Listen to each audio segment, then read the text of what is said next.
What is going on, everyone? My name is Andy. Welcome back to another FPL video. And this one is team selection time for Game Week 23. So I'm going to go through how Game Week 22 went. And let me just say I'm thankful that it's over. And then look ahead to Game Week 23, captaincy, transfers, potential wildcards on the horizon soon. Possibly. I'm going to talk through it all in this video. So if you do enjoy it, give it a like, hit that subscribe button, and let's jump into it. What a rubbish Game Week, right? The red arrow wasn't massive given how bad it went. It was like 52k down to 71k, so I'm still in an okay position, but it was not a good game week. A double game week with 5 double game week players. Trossard didn't start one game, Ronaldo didn't start one game, King only had one game, Alonso started both and somehow only came out with 2 points because he's rubbish, and David De Gea got 8 points. So he was the only kind of bright spark, and even then it was 2 clean sheets gone in a double game week. So overall, it was pretty rubbish. I think for this week was like a very big swing in terms of captaincy and stuff for some people. Obviously, some people went for Fernandes. So someone gets injured. Then Maddison's double game week gets called off. Ronaldo is a doubt. And suddenly, like, Fernandes becomes this kind of top pick. And I just didn't have enough money for him. I did talk about Rashford, by the way. Rashford actually outscored Trossard, who I bought in. And he only played like, what, 20 minutes or something like that when he came off the bench. So it was just one of those game weeks. And look, I'm not saying that Trossard was a good pick. I didn't really like him. I maybe got sucked into the double game week a little bit. I don't think we should like write off double game weeks now and say they're a trap. But I knew that Rafinha was a better longer term option potentially. So overall, it just wasn't good. Jota blanked, Trossard blanked, Gray blanked, King blanked, Ronaldo blanked, Antonio almost blanked, so did Alonso. And it was only really Trent and Cancelo that came through with any points. And they're so highly owned anyway, it doesn't even matter for me, right? Same with Bowen. So the players that returned, apart from De Gea, are all heavily owned, hence the red arrow. Which is annoying, but to be honest, like without having the money to go to Fernandes, I'm not even sure what I would have done. Like, I would have probably gone to Rafinha. It would have been a couple of extra points. It was just a bad game week, and I'm not even going to kid myself that if I hadn't captained Ronaldo, I would have captained Trent or Cancelo, because I would have put it on probably Alonso, maybe David De Gea. So it wouldn't have even been a massive amount of points. So overall, awful. I'm glad it's over. Let's talk about Spitch, and then we'll go into game week 23. So happy to say that I have partnered with Spitch for this video. If you haven't already checked them out, there is a link in the description below. Get it downloaded right now. It's basically fantasy football through an app with weekly competitions rather than season-long games, right? And there's money up for grabs. So you can play the free games, you can play the paid-for games, you can try and win some money. It is 18 plus. It is gambling as well. You need to gamble responsibly. There's links to begambleaware.org in the link in the description below as well. And there's a few different competitions you can go for. Now, I'm going to choose Premier League because that's kind of what I know, that's what I stick to. And then you've got the paid for games if you want to enter one of them and try and win some money,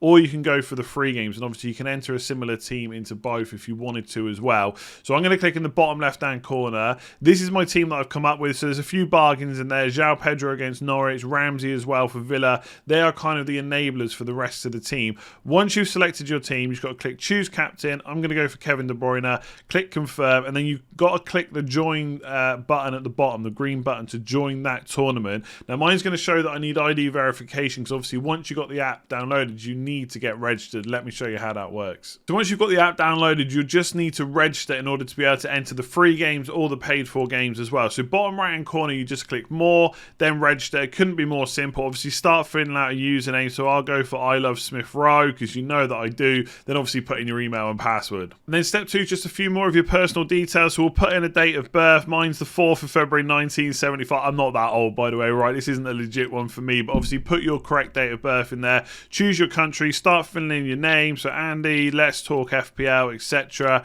The street, mobile number and stuff like that, and just click register at the bottom. It's as simple as that. Then once you've got that account set up, you'll come back to here. Obviously, now I'm logged in. I love Smith, right? And you just got to add an ID in order to prove that you're over 18, right? So you just choose a file. Obviously, if you've already got one uploaded, just take a picture, choose your file, and that is it. You should be verified. And that's it. Once you're registered and you've uploaded your ID, you can start playing around with the different tournaments that are on there. If you've got knowledge about the Championship, Bundesliga, or whatever it might be, you can enter those as well. But as I said, I like to stick to the Premier League. So if you're 18 or over, make sure to give it a go. Link in the description below if you want to get it downloaded. All right, so fresh. Well, it's not really a fresh start, right? But I'm seeing it as a fresh start going into game week 23. So I got 4 million in the bank. So obviously I did Son to Trossard, so that freed up a lot of money. I didn't have anything in the bank beforehand. This is the defense. So as always, don't need to talk about Trent or Cancelo. They stay until they get injured, basically, or unless you get to the end of the season, maybe you wild card late or something like that, and they have really bad fixtures. I don't know what happens, right? But they're staying for now. There's no reason to get rid of them. Plus, I got on them pretty early, and they've gone up a lot in price, right? So they're staying. David De Gea probably stays for now. I'm not confident in Man United at all, right? Defensively, they're just poor. Brentford should have scored more goals, right? If you saw the Thomas Frank interview afterwards, he said they absolutely destroyed them in the first half, which is pretty much true, right? Brentford should have scored in the first half. It was actually David De Gea. I saw someone tweet now, I can't remember who it was, so I apologise, but they basically, I think it was Always Cheating podcast, actually. They said that David De Gea, you need to treat him like a newly promoted keeper. He's never going to get you a clean sheet, but he will get you plenty of save points. So I guess 8 points over 2 games, an average of 4, isn't actually that bad.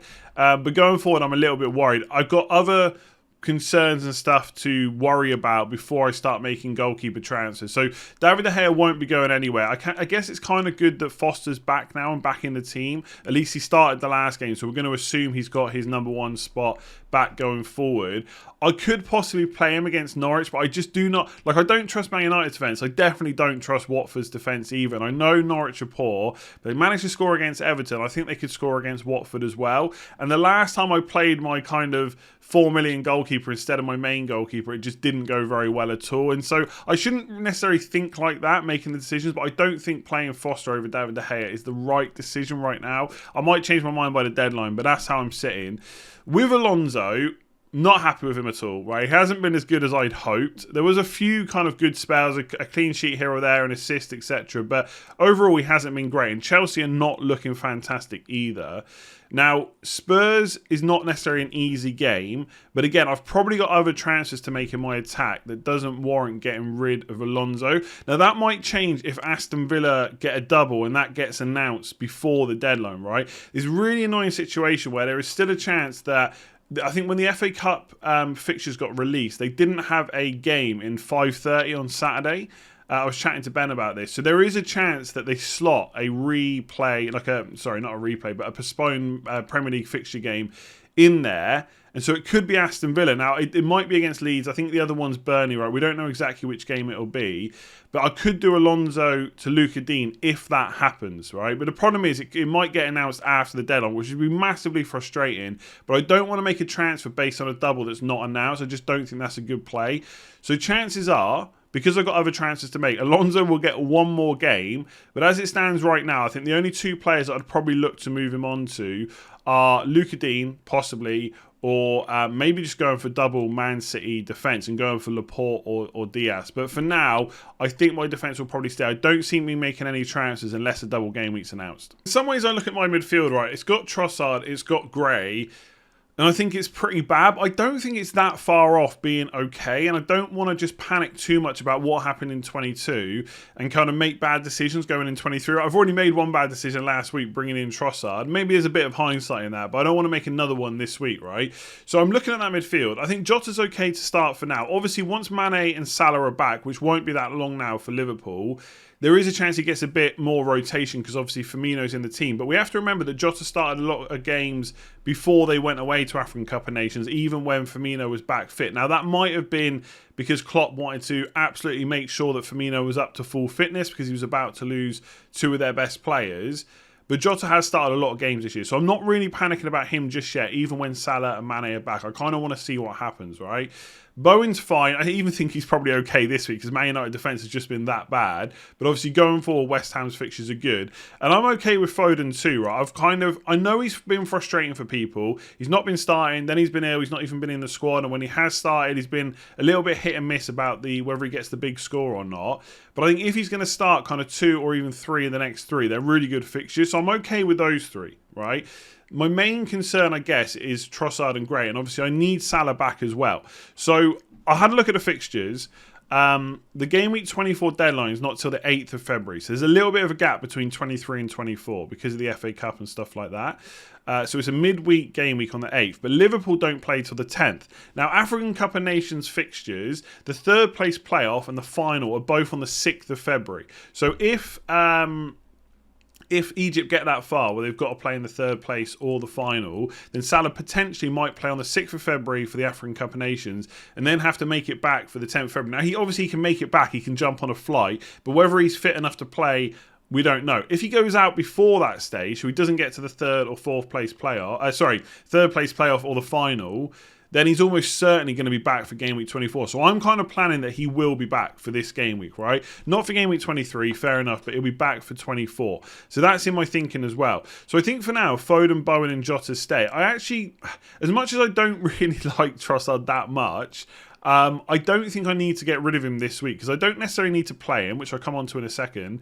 But also, Leicester have just been shipping so many goals, right? Their expected goals conceded is so bad this season. I think Spurs got over 4 expected goals against them. Now, I'm not saying that Brighton will do the same thing, but they're definitely there for the taking, right? There could be goals from Brighton in this game. Even when Leicester kept a clean sheet against Liverpool, it shouldn't have happened, right? Liverpool should have at least scored, even if they didn't go on to win the game. So I'm okay with Trossard, but I've got 4 million in the bank. So I think my player to come in is probably Rafinha.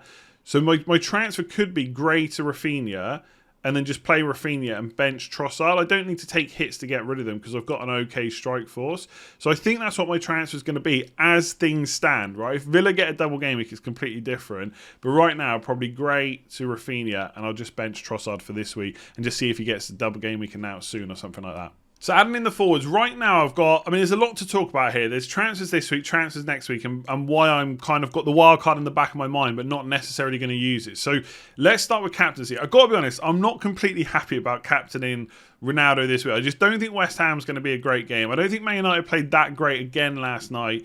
Obviously, it was a bit of magic from Fred to set up the goal for Elanga, and it was a nice finish, and that kind of started to open Brentford up. But before that, they again kind of struggled to break Brentford down, and I don't think the West Ham's going to be any easier to play against.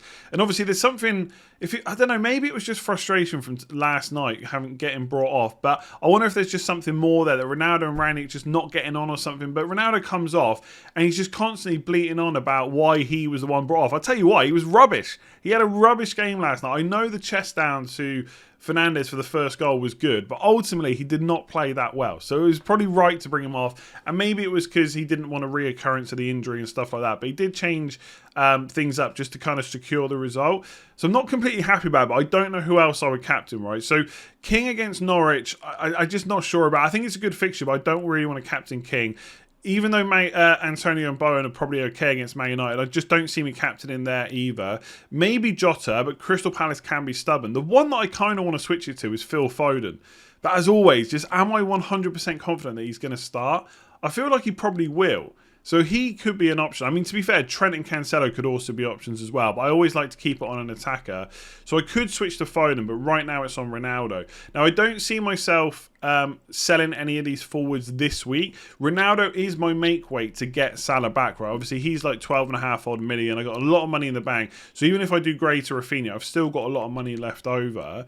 And so that is why. So for this week, for example, if I just bring up the team... So this week it could be Gray to Rafinha, which I think is okay. Rafinha's got Newcastle. I should have just bought him in last week, but I didn't, whatever. And then the week after, if Salah is back, then I'd probably get rid of Trossard to Salah for a -4. And then I take Ronaldo out, and I've got 8.9 million to spend. So I can kind of... We're then kind of back to like a decent squad. I'd have 5 good midfielders: Rafinha, Bowen, Foden, Jota and Salah, which I think is okay. I know it's missing Coutinho, but I mean, I don't think we should propel Coutinho to be necessarily ahead of any of these midfielders right now. That might change. And then I'd also have a pretty good attack, or at least playing attack, right? King, Antonio, and then plus one other, whoever that might be, right? I'll worry about that in Game Week 24. And then obviously, I've still the only issue I guess is that I've got Alonso who's blanking in 24 and 25, but at least Dawson has Watford at home, Leicester away. Like, it's not the worst thing if I have to play him in those fixtures. So I could even play like Trent, Cancelo, Dawson against Watford, 5-man midfield and my 2 forwards, and maybe even bench King, right? But we're getting ahead of ourselves to next week. The reason why a wildcard potentially could happen will depend on what happens with the double game week announcements. So if Villa and Leeds, for example, suddenly get announced that they have a double game week in 23, or maybe it happens after the deadline and it goes into game week 24. Who knows whether or not FPL will bring the deadline forward, I'm not sure. We'll see, right? But let's say it gets announced for game week 23. Well, suddenly, if it's Villa versus Leeds, I want Rafinha. I probably want Watkins up front. I probably want maybe a Villa defender as well, because they've got some good fixtures coming up afterwards. Like if we just remind ourselves, after Everton, it's Leeds, Newcastle, Watford, Brighton, Southampton. Like, it's a pretty good run for defensive returns. So that's already 3 players. Plus, I need to figure out a way to get Salah back. And even when I want to get him back, it's all well and good saying, well, I'll just use the Ronaldo money. But that costs a -4, right? If I've not got 2 free transfers, because I've got to swap the money from forward to midfield. So potentially we could look at a situation like this where I want to get Watkins in up front. We want to get, let's just say, Luka Dean, obviously Alonso would go as well, but Luka Dean at the back. We've got Rafinha in. We need to get Salah in, and obviously he's worthwhile doing it for, because game week 24, captain him against Leicester, absolutely the way they're playing. Captain him against Burnley, yes. Captain him against Norwich, yes, right? And also, the reason I'm not, I know I'm kind of rambling on about the wild card, but the reason I'm not so worried about playing it early is the same as last year. I've got 2 free hits. So if there are 2 big blanks, maybe it's game week 27, maybe it's game week 30 as well, the bigger blank, then I've got 2 free hits to like not worry about it. So that's already kind of 1, Luka Dean 1, Rafinha 2, Watkins 3, Salah 4 kind of big moves for my defence, for my team. I can move Alonso to that kind of second Man City player. Laporte or Diaz, I'd obviously decide that at the time. I'd move Livramento on. Even if I kept De Gea, I'd probably get a second goalkeeper in as well. So there's quite a few like big, suddenly we're talking about like 6, 7, 8 changes to attack a double game week and to kind of adjust my team to get Salah and stuff like that back in. So I don't think a wild card is completely out of the question. I'm not giving it a massive amount of thought. It's just something I kind of thought about last night / this morning. So right now, this is the team as it stands. The only thing I see changing, unless there's a double announced before the deadline, is Gray to Rafinha, bench Trossard, and then probably captain Ronaldo, or maybe switch it to Foden. So that's the team, but that's also why I'm thinking about the wild card. Let me know what you think in the comments below. There we go. If you did enjoy that one, make sure to give it a like and hit that subscribe button. Don't forget to check out Spitch if you haven't already as well. There is a link in the description below. I'll be back with a game week preview style video, like a final thoughts thing, possibly tonight, but probably kind of early again tomorrow morning ahead of the Friday deadline. Obviously, we'll have a deadline stream as well. If anything gets announced today, don't worry, there'll be a video later on, but I just don't know if it's going to happen, right? There's loads of rumours about doubles could happen but we're just going to have to wait and see. So give it a like if you enjoyed it. Hit that subscribe button. Let me know below what you're doing with your team this week, and I'll catch you again maybe later, maybe tomorrow.